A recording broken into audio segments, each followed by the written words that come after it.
Olá pessoal, tudo bem? Você fez a prova da UAB 32 no dia 13, primeira fase?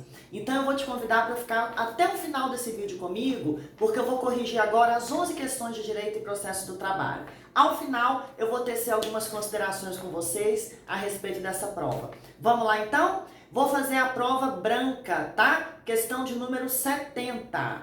Uma indústria de chocolates constatou que precisava de mais trabalhadores para produzir ovos de Páscoa e, em razão disso, contratou vários trabalhadores temporários, pelo prazo de 30 dias, por meio de uma empresa de trabalho temporário.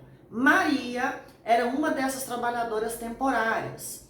Ocorre que a empresa contratada, a empresa de trabalho temporário, teve a falência decretada pela Justiça e não pagou nada a esses trabalhadores temporários.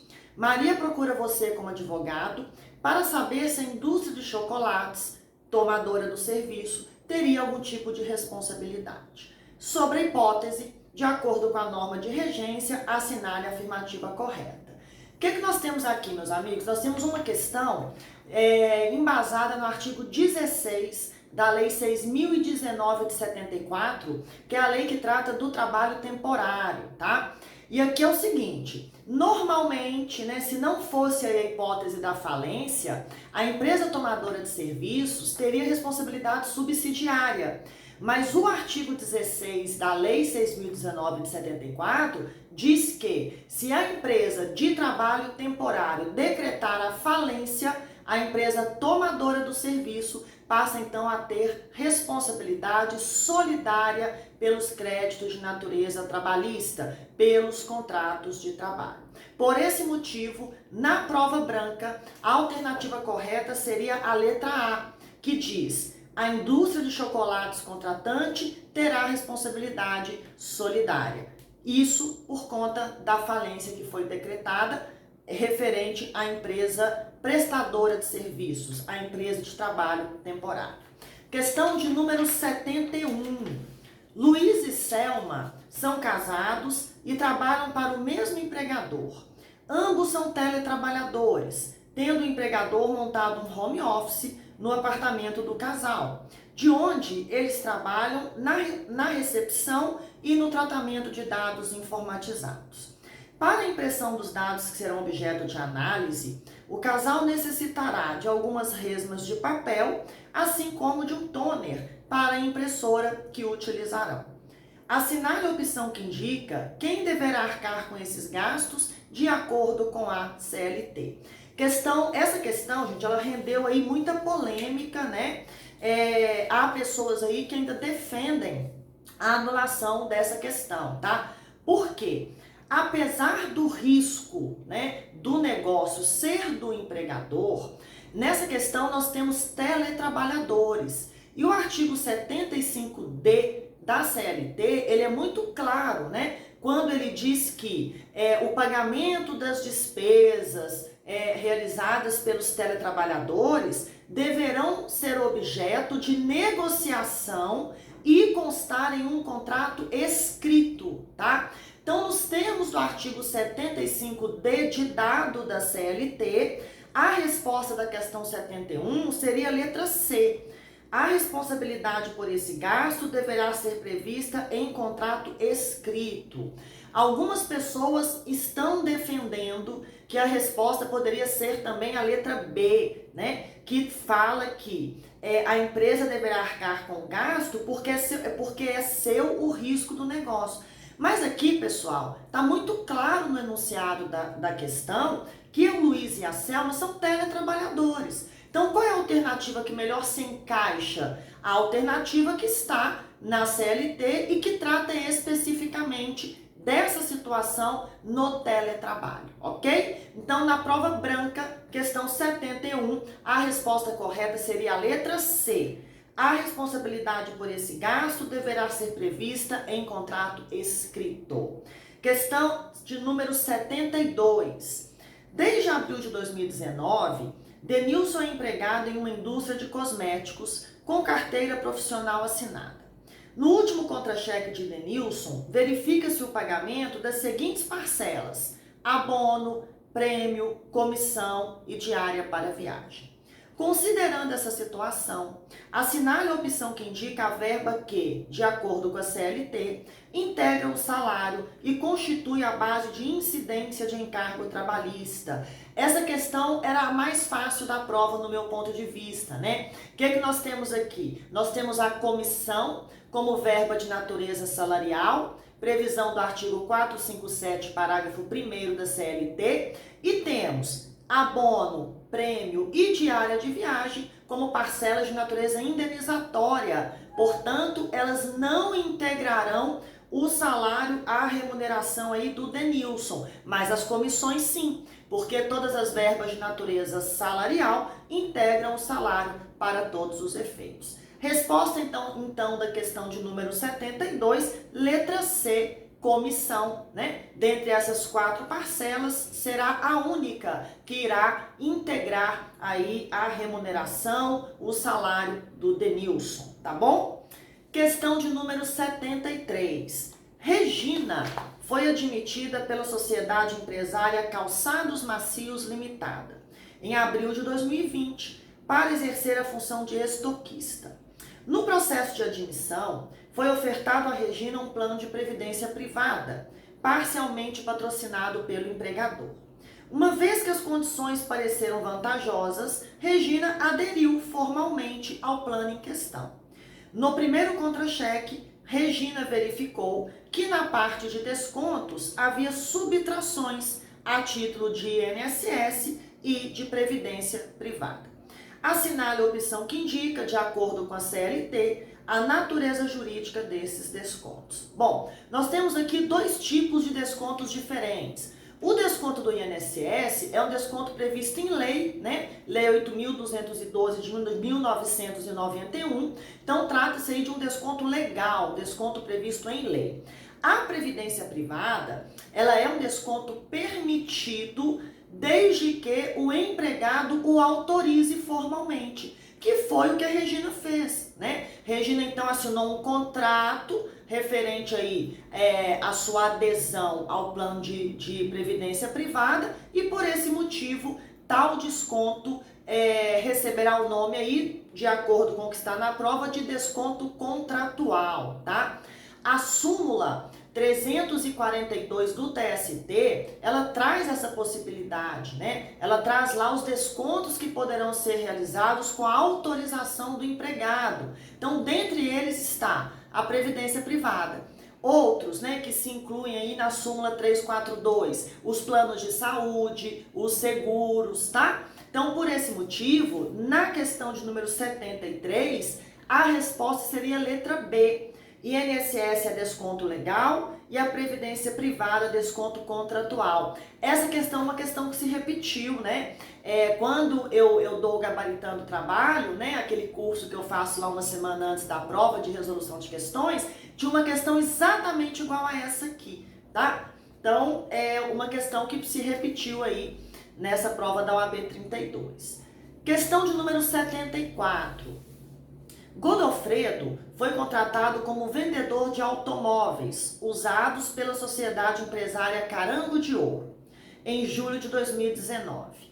Godofredo recebia salário fixo acrescido de 5% sobre as vendas por ele efetuadas. Em março de 2020, Godofredo vendeu um automóvel por R$30 mil, divididos em 10 parcelas de R$3 mil cada. Ocorre que Godofredo foi dispensado por justa causa 2 meses após. Sobre a situação retratada, segundo os termos da CLT, assinale a afirmativa correta. Essa questão, pessoal, ela tem como base legal o artigo 466, parágrafo 1º da CLT, né? Ele diz pra gente que nas transações por prestações sucessivas, que é o caso aqui, né? O pagamento das comissões deverá ser feito proporcionalmente à sua liquidação. Então, nessa hipótese, o empregador deveria, né, à medida que fosse liquidando a dívida, deveria ir pagando a Godofredo o valor referente às suas comissões. Ah, professora, mas ele foi mandado embora por justa causa. Mas quando a gente fala em rescisão do contrato por justa causa, quais são as verbas rescisórias devidas? O saldo de salário, né, se houver, e as férias vencidas também, se existirem.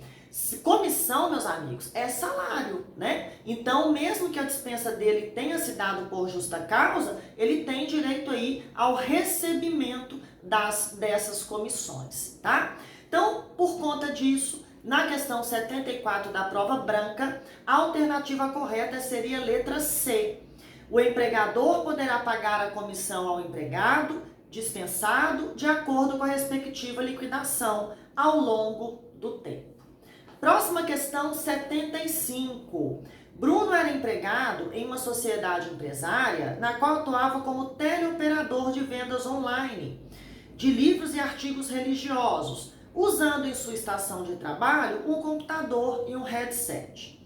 Em determinado dia, o sistema de câmeras internas flagrou Bruno acessando pelo computador um site pornográfico por 30 minutos, durante o horário de expediente. Esse fato foi levado à direção no dia seguinte, que, indignada, puniu Bruno com uma suspensão de 40 dias, apesar de ele nunca ter tido qualquer deslize funcional anterior.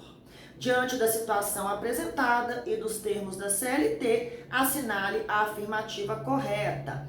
Essa questão, pessoal, ela tem como embasamento aí o artigo 474 da CLT, que estabelece um prazo limite para a aplicação da pena de suspensão. E esse prazo é de 30 dias. Caso a empresa suspenda o empregado da sua prestação de serviços por prazo superior a 30 dias, isso dá a esse empregado o direito à rescisão injusta do contrato de trabalho. Ou seja, ele será dispensado, tendo direito a todas as verbas rescisórias próprias da dispensa sem justa causa, tá? Só a título de curiosidade, esse ato praticado pelo Bruno, né, ele se encaixaria aí lá no artigo 482, né, no artigo 482 da CLT, tá bom? Resposta da questão de número 75. A punição, tal qual aplicada pela empresa, importa na rescisão injusta do contrato de trabalho. Artigo 474 da CLT, ok? Vamos para a próxima, questão de número 76. Agora nós vamos para a parte de processo, tá? A Sociedade Empresária de Transportes Mundo Pequeno foi condenada ao pagamento de horas extras e diferença salarial na ação movida por Mauro Duarte, seu ex-empregado. Após o trânsito em julgado e apuração do valor devido, a executada foi citada para efetuar o pagamento no valor de R$120 mil. Ocorre que a sociedade empresária pretende apresentar embargos à execução, pois entende que o valor homologado é superior ao devido, mas não tem o dinheiro disponível para depositar nos autos. Sobre o caso relatado, de acordo com o que está previsto na CLT, assinale a afirmativa correta. O que nós temos aqui? Temos uma ação que se encontra já na fase de execução. A executada, ela quer apresentar embargos à execução, né, com a finalidade aí de discutir o valor, uma vez que ela entende que o valor é mais elevado do que o valor devido. Mas para, meus amigos, a oposição dos embargos à execução, existe um requisito, que é a garantia do juízo, né? De que forma eu posso garantir o juízo? Eu posso garantir através de um depósito do valor total da dívida, né, que vem estabelecido lá no mandado de citação, penhora e avaliação. Eu posso nomear um bem em penhora e eu posso também apresentar um seguro garantia judicial. Já que o enunciado deixou claro pra gente que ele não tinha dinheiro para fazer o depósito, quais as outras duas opções restavam? Nomear um bem em penhora ou apresentar um seguro garantia judicial. Dentre as alternativas, então, né, que nós temos, A, B, C e D, a única que se encaixaria aí seria a letra B de bola, que diz que a sociedade empresária poderá apresentar um seguro garantia judicial para então apresentar embargos à execução. Lembrando que o prazo para a oposição dos embargos à execução é de 5 dias, né? A contar aí da garantia do juízo. Artigo 882 da CLT. Questão também tranquila essa, tá? 77. Helena ajuizou reclamação trabalhista na qual requereu um pagamento de 13º salário integral do último ano trabalhado, no valor de R$ 1.300, indicando o referido valor à causa. A sociedade empresária alegou em defesa a quitação regular de tal verba, mas não fez prova documental ou testemunhal desse fato. Em razão disso, o pedido foi julgado procedente, tendo o juiz proferido uma sentença líquida, cujo valor, já incluídos juros e correção monetária, passou a ser de R$ 1.345. Sobre esse caso, de acordo com as leis de regência, assinale a afirmativa correta. Essa questão, pessoal, ela traz o rito sumário no processo do trabalho, né? É o rito utilizado para aquelas causas cujo valor não exceda de 2 salários mínimos. Como o salário mínimo hoje é de R$ 1.100 e o valor dado à causa foi de R$ 1.345, ela se encaixa então dentro do rito sumário, tá? O rito sumário, ele tem uma peculiaridade. Ele não admite nenhum tipo de recurso, tá? Artigo 2º, parágrafo 4º da Lei 5584 de 70. Resposta da questão: o recurso não será admitido, haja vista o valor da condenação e a matéria tratada. Essa questão 77 também foi uma questão, está sendo, né, uma questão discutida em relação à possibilidade de anulação, tendo em vista que aí no finalzinho do enunciado, né, ela diz assim, o juiz proferiu uma sentença e o valor da condenação é de R$ 1.345. Mas, meus amigos, lá em cima, né, ela fala que a Helena deu à causa o valor de R$ 1.300. Se o valor dado à causa é de até 2 salários mínimos, tá claro aqui para mim que o rito é o rito sumário, tá? Eu não vejo nessa questão uma possibilidade de anulação, não. É claro que a questão, assim como outras questões dessa prova, foram elaboradas com a finalidade de induzir o examinando a erro, tá? Mas aqui para mim está bem claro que o valor da causa é de R$ 1.300. Então, resposta da questão, letra B, o recurso não será admitido, haja visto o valor da condenação e a matéria tratada, ok? Questão de número 78. Após ser alvo de um inquérito civil junto ao Ministério Público do Trabalho, MPT, tendo sido investigada pela prática de suposta irregularidade, a sociedade empresária Vida Global assinou um termo de ajuste de conduta TAC com o MPT para sanar o problema e evitar a judicialização daquela situação, o que poderia abalar a sua credibilidade perante os investidores nacionais e estrangeiros. Ocorre que a sociedade empresária não cumpriu o que foi estipulado no TAC, seja no tocante à obrigação de fazer, seja no pagamento de multa pelo dano moral coletivo. Diante dessa situação, e de acordo com os termos da CLT, assinale a afirmativa correta. O que nós temos aqui, gente? Nós temos o TAC. O TAC, ele é o quê? Ele é um título executivo extrajudicial. Então, nessa hipótese em que foi firmado o TAC, né, junto aí ao Ministério Público do Trabalho, e a empresa não cumpriu com a sua palavra, a alternativa aqui seria a execução do TAC, tá? O artigo 876 da CLT, ele traz sobre os títulos executivos. E ele fala pra gente o quê? São títulos executivos judiciais, a sentença transitada em julgado e o acordo não cumprido. São títulos executivos extrajudiciais, o TAC, termo de ajuste de conduta, e o termo da CCP, que é a Comissão de Conciliação Prévia.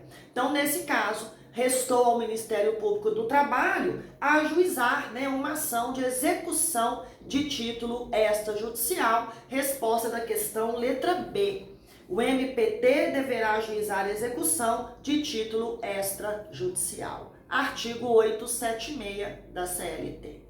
Questão de número 79. No decorrer de uma execução trabalhista, não se conseguiu penhorar nenhum bem da empresa executada, nem reter qualquer numerário dela em ativos financeiros.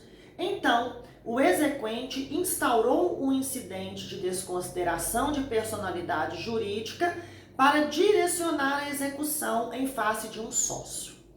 O referido sócio foi citado e, no prazo de 15 dias, manifestou-se contrariamente à execução.